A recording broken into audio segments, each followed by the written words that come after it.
Social மீடியாவில் தவறான அல்லது பொய்யான தகவல் ஃபேக் நியூஸ் பரப்புவது இந்தியாவில் லேசான விஷயம் இல்லை.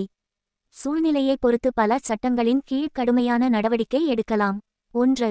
தகவல் தொழில்நுட்ப சட்டம் act 2000, information technology act 2000 section 66D, online மோசடி மற்றும் போலியான தகவல் மூலம் ஏமாற்றுதல் 3 ஆண்டுகள் வரை சிறை உடன் அபராதம். செக்ஷன் 67 ஒழுங்கற்ற தீங்கு விளைவிக்கும் உள்ளடக்கம் பரப்புதல் 3-5 ஆண்டுகள் சிறை உடன் அபராதம். 2. இந்திய குற்றச் சட்டம் IPC புதிய BNS இந்தியன் பீனல் கோட் இப்போது பாரதிய நியாய் சன்ஹிதா 2023 மூலம் மாற்றப்பட்டுள்ளது. பொய்யான செய்தி எப்படி பாதிக்கிறது என்பதற்கேற்ப செக்ஷன் 505 பப்ளிக் மிஸ்டாஃப் மக்கள் மத்தியில் பயம் மற்றும் கலவரம் ஏற்படுத்தினால் 3 ஆண்டுகள் வரை சிறை. செக்ஷன் 153A மதம் சாதி சமூகங்களுக்கு இடையே வெறுப்பு தூண்டினால் 3-5 ஆண்டுகள் சிறை. செக்ஷன் 499 மற்றும் 500 டெஃபமேஷன் ஒருவரின் கௌரவத்தை கெடுக்கும் பொய்யான தகவல் 2 ஆண்டுகள் வரை சிறை அல்லது அபராதம். 3.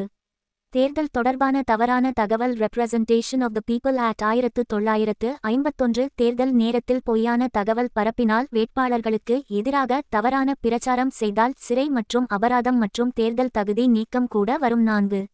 மற்ற முக்கிய சட்டங்கள் டிசாஸ்டர் மேனேஜ்மெண்ட் ஆக்ட் செக்ஷன் 54 பேரிடர் காலத்தில் பொய்யான தகவல் 1 ஆண்டு வரை சிறை. Cyber crime complaints cyber crime portal India மூலம் நேரடியாக புகார் செய்யலாம். முக்கியமாக நினைவில் கொள்ளுங்கள், forwarded as received என்று போட்டாலும் தண்டனையில் இருந்து விடுபட முடியாது. தெரிந்தே பொய்யான தகவல் பரப்பினால் கடுமையான குற்றம். சமூக அமைதியை பாதித்தால் போலீஸ் சுவோ மோட்டு கேஸ் எடுத்துக்கொள்ளலாம். முடிவு: சோசியல் மீடியாவில் ஃபேக் நியூஸ் பகிர்வது சிறை தண்டனை மற்றும் அபராதம் மற்றும் சட்ட வழக்கு வரை கொண்டு செல்லக்கூடிய குற்றம்.